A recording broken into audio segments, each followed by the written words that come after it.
ചൊല്ലിയാൽ ഉടനെ ഉത്തരം ലഭിക്കുന്ന, ചൊല്ലിയാൽ ഉടനെ അള്ളാഹു സ്വീകരിക്കുന്ന, നമ്മളെ ആവശ്യങ്ങൾ പൂർത്തീകരിക്കപ്പെടുന്ന വളരെ പ്രധാനപ്പെട്ട അത്ഭുതകരമായ ഒരു ദിക്റാണ് പ്രിയമുള്ളവരെ ഇന്നത്തെ ക്ലാസ്സിലൂടെ നമ്മൾ പഠിക്കുന്നത്. അതോടൊപ്പം തന്നെ നിസ്കാരം ഉപേക്ഷിക്കാൻ തുടങ്ങിക്കഴിഞ്ഞാൽ അന്ന് മുതൽ നമ്മളെ ജീവിതത്തിൽ ഉണ്ടാകുന്ന ദുരന്തങ്ങളെ കുറിച്ച് നമുക്ക് പഠിക്കാം. അള്ളാഹു തൗഫീക്ക് നൽകട്ടെ. അസ്സലാമു അലൈക്കും വറഹ്മത്തുള്ളാഹി വബറകാതുഹു. അൽഹംദുലില്ലാഹി റബ്ബിൽ ആലമീൻ വൽ ആഖിബത്തു ലിൽ മുത്തഖീൻ. അസ്സലാത്തു വസ്സലാമു അലൈക യാ റസൂലല്ലാഹ്. അസ്സലാത്തു വസ്സലാമു അലൈക യാ ഹബീബല്ലാഹ്. ദാറുൽ മുബീൻ മജ്ലിസ് കാണുന്ന പ്രിയമുള്ള മുത്തു മുഅ്മിനീങ്ങളെ, നിങ്ങളെ എല്ലാവരെയും നമ്മളെ ക്ലാസ്സിലേക്ക് ഹൃദ്യമായി സ്വാഗതം ചെയ്യുകയാണ്. അല്ലാഹു സുബ്ഹാനഹു വ തആല നമ്മളെ പ്രയാസങ്ങൾ അകറ്റിത്തരട്ടെ, നമ്മളെ ദുഃഖങ്ങൾ അകറ്റിത്തരട്ടെ. ഒരുപാട് ആളുകൾ ദുആ കൊണ്ട് വസിയത്ത് ചെയ്തിട്ടുണ്ട്. അവരുടെയൊക്കെ പ്രയാസങ്ങൾ അല്ലാഹു അകറ്റിക്കൊടുക്കട്ടെ. എല്ലാവർക്കും അല്ലാഹു സമാധാനം നൽകട്ടെ. എല്ലാവർക്കും റാഹത്തല്ലേ? എല്ലാവർക്കും സന്തോഷല്ലേ? എല്ലാവരും ഒരു അൽഹംദുലില്ലാ നമ്മളെ കമന്റിൽ എഴുതി വിടുക.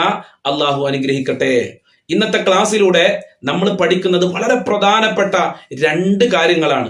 ഈ രണ്ട് കാര്യങ്ങളും നമ്മളെ ജീവിതത്തിൽ വളരെ പ്രധാനപ്പെട്ടതാണ്, നിങ്ങളൊക്കെ കേൾക്കാൻ ആഗ്രഹിക്കുന്നതാണ്. ഒന്നാമത്തെ കാര്യം, ചൊല്ലിയാൽ ഉടനെ ഉത്തരം ലഭിക്കുന്ന, നമ്മളെ ആവശ്യങ്ങൾ പൂർത്തീകരിക്കപ്പെടുന്ന, നമ്മളെ അള്ളാഹു സഹായിക്കുന്ന അത്ഭുതകരമായ ഒരു ദിക്റിനെ കുറിച്ചാണ്. രണ്ടാമത്തെ കാര്യം, നിസ്കാരം ഉപേക്ഷിക്കാൻ തുടങ്ങിയാൽ അന്ന് മുതൽ നമ്മളെ ജീവിതത്തിൽ ഉണ്ടാകുന്ന ദുരന്തങ്ങളെ കുറിച്ചുമാണ്. അതുകൊണ്ട് ആദ്യം മുതൽ അവസാനം വരെ എല്ലാവരും ക്ലാസ് കേൾക്കുക. അള്ളാഹു തൗഫീക്ക് നൽകട്ടെ. എന്റെ പ്രിയമുള്ളവരെ, നമ്മൾ പ്രാർത്ഥിക്കുന്നതിന്റെ മുമ്പ് അതല്ലെങ്കിൽ ഒരു ആവശ്യം പൂർത്തീകരിക്കാൻ വേണ്ടി നാം ചെല്ലേണ്ട വളരെ പ്രധാനപ്പെട്ട ഒരു ദിക്റാണ്, മുത്തുനബി പഠിപ്പിച്ച ഒരു ദിക്റാണ്. സുബ്ഹാനക ലാ ഇലാഹ ഇല്ലാ അൻത യാദൽ ജലാലി വൽ ഇക്റാം. ഒന്ന് പറഞ്ഞാണി, സുബ്ഹാനക ലാ ഇലാഹ ഇല്ലാ അൻത യാദൽ ജലാലി വൽ ഇക്റാം. സുബ്ഹാനക ലാ ഇലാഹ ഇല്ലാ അൻത യാദൽ ജലാലി വൽ ഇക്റാം. സുബ്ഹാനക ലാ ഇലാഹ ഇല്ലാ അൻത യാദൽ ജലാലി വൽ ഇക്റാം. ഒന്നുകൂടെ പറയും, സുബ്ഹാനക ലാ ഇലാഹ ഇല്ലാ അൻത യാദൽ ജലാലി വൽ ഇക്റാം. നമ്മൾക്കൊരു ആഗ്രഹം പൂർത്തിയാവണം, എന്തെങ്കിലും നേടിയെടുക്കാനുണ്ട്. അതിനു വേണ്ടിയിട്ട് എന്ത് ചെയ്യണം? നിസ്കാരത്തിന്റെ ശേഷം നമ്മൾ പ്രാർത്ഥിക്കുമല്ലോ, തഹജ്ജുദ് നിസ്കാരത്തിന്റെ ശേഷം നമ്മൾ പ്രാർത്ഥിക്കുമല്ലോ, ളുഹാ നിസ്കാരത്തിന്റെ ശേഷം നമ്മൾ പ്രാർത്ഥിക്കാറുണ്ടല്ലോ, അതല്ലെങ്കിൽ മറ്റുള്ള സമയങ്ങളിൽ നമ്മൾ പ്രാർത്ഥിക്കാറുണ്ടല്ലോ. ആ സമയത്ത് ഈ ദിക്ർ, ഈ പ്രാർത്ഥന നമ്മൾ കൊണ്ടുവരിക. ഇത് ചൊല്ലിയിട്ട് അള്ളാഹുവിനോട് ചോദിക്കുക.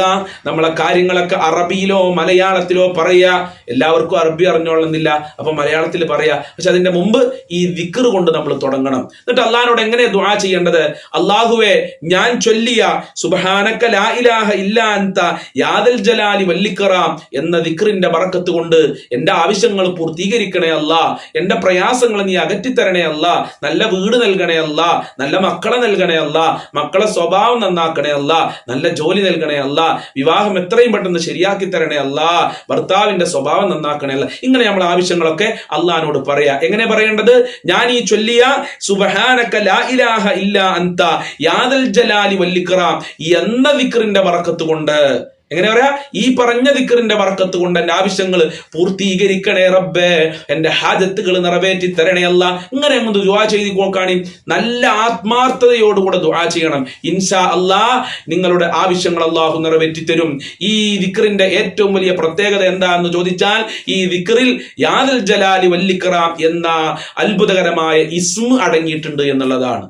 യാദൽ ജലാലി വൽ ഇക്റാം എന്ന ഇസ്മിന്റെ ഒരുപാട് മഹത്വങ്ങൾ നമ്മളെ ക്ലാസ്സിൽ നമ്മൾ പല പ്രാവശ്യം പറഞ്ഞിട്ടുണ്ട്. അലില്ലു ബി യാദൽ ജലാലി വൽ ഇക്റാം. മുത്തുനബി പറയാ, അലില്ലു ബി യാദൽ ജലാലി വൽ ഇക്റാം. നിങ്ങൾ യാദൽ ജലാലി വൽ ഇക്റാം മുറുകെ പിടിക്കണേ, അത് ജീവിതത്തിൽ പതിവാക്കണേ, ജീവിതത്തിൽ നിർബന്ധമാക്കണേ എന്നാണ് മുത്തുനബി നമ്മളെ പഠിപ്പിക്കുന്നത്. അത്രയും പ്രധാനപ്പെട്ട ഒരു ഇസ്മാണ് യാദൽ ജലാലി വൽ ഇക്റാം. ആ യാദൽ ജലാലി വൽ ഇക്റാം എന്ന ഇസ്മാണ് ഈ ദിക്റിൽ അടങ്ങിയിട്ടുള്ളത്. അള്ളാഹു ചൊല്ലാല ഭാഗ്യം നൽകട്ടെ. ആമീൻ പറയും മനുഷ്യന്മാരെ. അള്ളാഹു ചൊല്ലല്ല ഭാഗ്യം നൽകട്ടെ. എങ്ങനെ ഉസ്താദ് ഞങ്ങൾ ആമീൻ പറയാം? ഞങ്ങൾ ആമീൻ പറയേണ്ട ഉസ്താദ് കേൾക്കാനിട്ടാണെന്ന് നിങ്ങൾ പറയണത്. നിങ്ങൾ കമന്റിൽ ആമീൻ എഴുതി വിട്ടളി. അതിനെന്താ പിഷ്കത്തരം കാണിക്കുന്നത്? പല ഉമ്മമാരും ക്ലാസ് കേൾക്കുമ്പോൾ ഒരു ആമീൻ പോലും എഴുതി വിടൂല, നമ്മളെ ക്ലാസ്സുകളിൽ ലൈക്ക് പോലും കൊടുക്കൂല. എന്ത് പിഷ്കന്മാരങ്ങള്, എന്ത് മൻസത്തിമാരങ്ങള്. അള്ളാഹു മനസ്സിലാക്കാതെ തൗഫീക്ക് നൽകട്ടെ. അള്ളാഹു നമ്മളെ മനസ്സൊക്കെ നന്നാക്കി തരട്ടെ. എന്റെ പ്രിയമുള്ളവരെ, ഈ ദിക്ർ നമ്മൾ ചൊല്ലിക്കഴിഞ്ഞാൽ നമ്മളെ പ്രാർത്ഥന അള്ളാഹു സ്വീകരിക്കും. ദുആക്ക് പെട്ടെന്ന് ഇജാബത്ത് ലഭിക്കും. പരലോകത്തും കൂലിയുണ്ട്, ദുനിയാവിലെ കാര്യങ്ങൾ എന്തായാലും നിറവേറും. അതുപോലെ തന്നെ ആഖിറത്തിലും നമുക്ക് രക്ഷപ്പെടാനുള്ള ദിക്റാണ് സുബ്ഹാനക ലാ ഇലാഹ ഇല്ലാ അൻത യാ ദൽ ജലാലി വൽ ഇക്റാം. അള്ളാഹു തൗഫീക്ക് പ്രദാനം ചെയ്യട്ടെ. ഇനി നമ്മൾ പറയുന്നത് ഇത് ശരിക്കും നിങ്ങൾ കേൾക്കണം. ഇത് ശരിക്കും നിങ്ങൾ ഇപ്പൊ പറഞ്ഞൊക്കെ നിങ്ങൾ ശരിക്കും കേട്ടിട്ടുണ്ടാവും. കാരണം എന്താ, നമ്മൾ ആവശ്യങ്ങളൊക്കെ നിറവേറാനുള്ള ദിക്റുകളായിരിക്കും പറഞ്ഞിക്കുക. അപ്പൊ അത് നിങ്ങൾ കേട്ടിട്ടുണ്ടാവും. ഇനി പറയുന്നത് ശരിക്ക് കേൾക്കും വേണം, നിങ്ങളെ മക്കൾക്ക് കേൾപ്പിച്ചു കൊടുക്കും വേണം, മരുമക്കൾക്ക് കേൾപ്പിച്ചു കൊടുക്കണം, അമ്മായിമ്മ അമ്മോശൻ എന്തായാലും കേൾക്കണം, എല്ലാവർക്കും കേൾപ്പിച്ചു കൊടുക്കണം. ഈ ക്ലാസ് കുടുംബക്കാർക്കൊക്കെ ഷെയർ ചെയ്ത് കൊടുക്കും വേണം.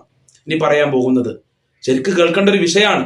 അഥവാ നമ്മൾ നിസ്കാരം ഒഴിവാക്കാൻ തുടങ്ങിയാൽ അന്ന് മുതൽ നമ്മളെ ജീവിതത്തിൽ ഉണ്ടാകുന്ന 5 ദുരന്തങ്ങളെ കുറിച്ചാണ്. നിസ്കാരം എന്ന് ഒഴിവാക്കാൻ തുടങ്ങിയോ അന്ന് മുതൽ തുടങ്ങും ആ ദുരന്തങ്ങൾ നമ്മളെ ജീവിതത്തിൽ അനുഭവിക്കാൻ, നമ്മളെ വീട്ടിൽ അനുഭവിക്കാൻ. അള്ളാഹു കാക്കട്ടെ. 5 വക്ത് കൃത്യമായി നിസ്കരിക്കാൻ ഞങ്ങൾക്കും ഞങ്ങളെ മക്കള് കുടുംബങ്ങൾക്ക് മനസ്സ് നൽകണേ അല്ല.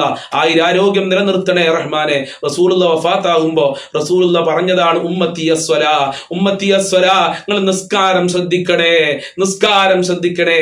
ആ നിസ്കാരം നമ്മൾ ഒഴിവാക്കി കഴിഞ്ഞാൽ നമ്മളെ ജീവിതത്തിൽ ഉണ്ടാകുന്ന ദുരന്തങ്ങൾ ഒന്ന് ശരിക്ക് ശ്രദ്ധിച്ചു കേട്ടാണ്. ഒന്നാമത്തെ ദുരന്തം ജീവിതത്തിൽ നിന്ന് സന്തോഷം എടുത്തു പോകുന്നുള്ളതാണ്. നമുക്ക് വലിയ പത്രാസൊക്കെ ഉണ്ടാവും, നല്ല ജോലിയൊക്കെ ഉണ്ടാവും, നമ്മൾ വലിയ സമ്പന്നനായിരിക്കും, കോടിപതിയായിരിക്കും, നല്ല ബെൻസ് കാർ ഉണ്ടാകും, നല്ല വീട്, എല്ലാ റൂമിലും AC ഉണ്ടാകും, ജോലിക്കാരൊക്കെ ഉണ്ടാകും. പക്ഷേ സന്തോഷം ഉണ്ടാവൂല. സന്തോഷം ഇല്ലെങ്കിൽ പിന്നെ കുറെ സമ്പത്ത് ഉണ്ടായിട്ട് എന്താ അല്ലെ? സന്തോഷം ഇല്ലെങ്കിൽ പിന്നെ എന്തിനാ കുറെ വീട്? സന്തോഷമല്ലേ നമ്മൾക്ക് വേണ്ടത്? സന്തോഷത്തിന് വേണ്ടിയല്ലേ വീടുണ്ടാക്കുന്നത്? അതിനു വേണ്ടിയാണ് വാഹനം, അതിനു വേണ്ടിയാണ് സമ്പത്ത്. ഇവിടെ സമ്പത്തുണ്ട്, ജോലിയുണ്ട്, വീടുണ്ട്, പക്ഷെ സന്തോഷം ഉണ്ടാവൂല. എന്ന് മുതൽ നിസ്കാരം നമ്മളെ ജീവിതത്തിൽ നിന്ന് ഒഴിവാക്കാൻ തുടങ്ങിയാൽ അള്ളാഹു നിസ്കരിക്കാനുള്ള മനസ്സ് നൽകട്ടെ. അതുപോലെ തന്നെ സമാധാനം നമ്മളെ ജീവിതത്തിൽ ഉണ്ടാവൂല. എപ്പോഴും ടെൻഷൻ ആയിരിക്കും, എപ്പോഴും ടെൻഷൻ അടിച്ചു കഴിഞ്ഞ് എത്ര ആളുകളാണ് മരണപ്പെട്ടിട്ടുള്ളത്? ടെൻഷൻ കാരണം എത്ര ആളുകളാണ് രോഗിയായിട്ടുള്ളത്?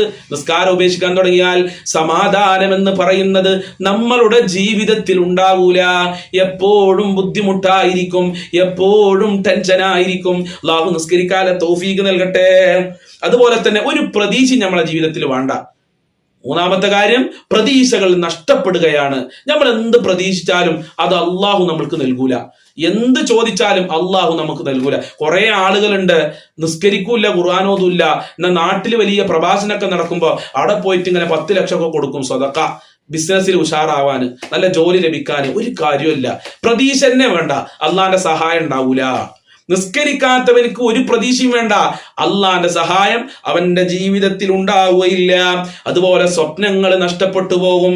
എന്ത് വലിയ സ്വപ്നങ്ങൾ നമ്മൾ കണ്ടാലും വീടെന്ന സ്വപ്നമാണ്, കടം വീടി ജീവിക്കലാണ് നമ്മളെ സ്വപ്നം, സന്തോഷത്തോടെ ജീവിക്കലാണ് നമ്മളെ ലക്ഷ്യം, അതാണ് നമ്മളെ സ്വപ്നം. ആ സ്വപ്നങ്ങൾ മുഴുവനും നഷ്ടപ്പെട്ടു പോവുകയാണ്. ജീവിതത്തിലെ ഒരു സ്വപ്നങ്ങളും അള്ളാഹു നടത്തി തരൂല, ഒക്കെ നഷ്ടപ്പെട്ടു പോവുകയാണ്. നിസ്കാരം ഉപേക്ഷിച്ചു കഴിഞ്ഞാൽ നമ്മളെ ജീവിതത്തിൽ ഉണ്ടാകുന്ന ദുരന്തങ്ങളാണ്. അള്ളാഹു മനസ്സിലാക്കാനുള്ള തൗഫീഖ് നൽകട്ടെ. നമ്മളെ ജീവിതം തന്നെ തകർന്നു പോവുകയാണ്, ആത്മീയത നഷ്ടപ്പെട്ടു പോവുകയാണ്, ആഖിറത്തിലും പരാജയമാണ്. റബ്ബിന്റെ മുമ്പിൽ നിൽക്കാനുള്ള ഒരു അവകാശവും നമ്മൾക്കില്ല, അള്ളാഹുവിന്റെ മുമ്പിൽ കൈ ഉയർത്താനുള്ള ഒരു അവകാശവും നമ്മൾക്കില്ല, ഒരു അധികാരവും നമ്മൾക്കില്ല. നിസ്കാരം ഉപേക്ഷിച്ചു കഴിഞ്ഞാൽ അള്ളാഹുവേ 5 വക്ത് നിസ്കരിക്കാൻ ഞങ്ങളെ മജ്ലിസ് കാണുന്നവർക്ക്, ഞങ്ങളെ മക്കൾക്ക്, ഭാര്യമാർക്ക്, കുടുംബക്കാർക്ക്, ബന്ധപ്പെട്ടവർക്ക്, ഞങ്ങളെ സ്നേഹിച്ചവർക്ക്, സഹായിച്ചവർക്ക്, ഭക്ഷണം തന്ന ആളുകൾക്ക് തൗഫീഖ് നൽകണേ അല്ലാ. അതും ഖലാ ആകാതെ നിസ്കരിക്കാനുള്ള തൗഫീഖ് നൽകണേ അല്ലാ. അല്ലാഹുമ്മ ബാരിക് ലനാ ഫീ റജബ വ ശഅബാൻ വബല്ലിഗ്നാ റമളാൻ. അല്ലാഹുമ്മ ബാരിക് ലനാ ഫീ റജബ വ ശഅബാൻ വബല്ലിഗ്നാ റമളാൻ. അല്ലാഹുമ്മ ബാരിക് ലനാ ഫീ റജബ വ ശഅബാൻ വബല്ലിഗ്നാ റമളാൻ. സ്വീകരിക്കണേ അല്ലാ, സ്വീകരിക്കണേ അല്ലാ. ഇൻഷാ അല്ലാഹ് എല്ലാ ദിവസവും രാവിലെ 6 മണിക്ക് നമ്മളെ ചാനലിൽ വിശാലമായ ദിക്ർ ദുആ മജ്ലിസ് ഉണ്ടാവും. നിങ്ങൾ അതിൽ ഒരു ദിവസമെങ്കിലും പങ്കെടുക്കണം കേട്ടോ. ഒരുപാട് ആളുകൾ ഇന്നും വിളിച്ചു പറഞ്ഞു, ഉസ്താദെ ഈ മജ്ലിസ് കൊണ്ട് ഒരുപാട് സന്തോഷമുണ്ട്, ടെൻഷനൊക്കെ മാറുന്നുണ്ടെന്ന്. ഇത്ര ആളുകളാണ് സന്തോഷം പറയുന്നത്. നിങ്ങളും അതിൽ പങ്കെടുക്കുക, പുണ്യം നേടുക, ബറക്കത്ത് കരസ്ഥമാക്കുക, ജീവിതത്തിൽ ഉപയോഗപ്പെടുത്തുക. അള്ളാഹു അനുഗ്രഹിക്കട്ടെ. അസ്സലാമു അലൈക്കും വറഹ്മത്തുള്ളാഹി വബറകാതുഹു.